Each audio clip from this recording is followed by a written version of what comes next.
Itong ating mga grasya, mga kabayan, na nakuha natin, na tinapon ng kapitbahay. Apaw ang grasya. Ito pa, mga kabayan. Wala na tayong paglagyan kay puno na.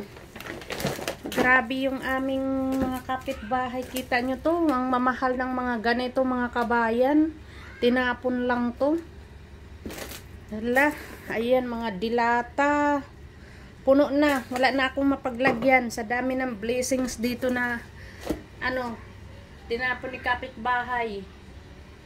Kita nyo, oh, napakadami. Ito pa, mga kabayan.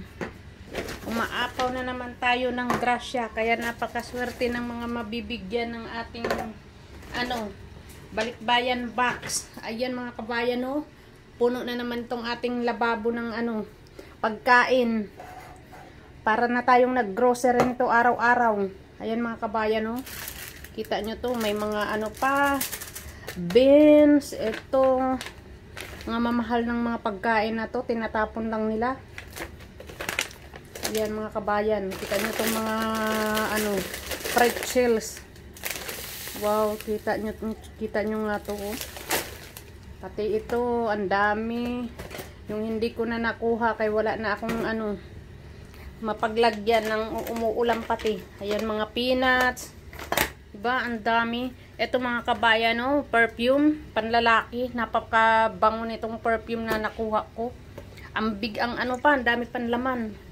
Ayaw ng asawa ko. Nagagalit. Ayaw niyang gumamit ng galing sa dumpster. Ang ganda nitong, ang bango nitong Polo Sport na perfume. Kita nyo, ang daming grasya talaga. Maano ka na lang sa dami ng tinatapon nila. Ayan, mga kabayan, oh, puno na naman tayo. Kaya arrange na naman natin to. Thank you, Lord, sa blessings. Ang dami nating grasya. Ayan, swerte yung mga mabibigyan. Kaya follow nyo lang ng ang ating page para mabunot kayo. Mamimili na naman tayo ng mabibigyan. Napakarami ng grasya. Thank you for watching.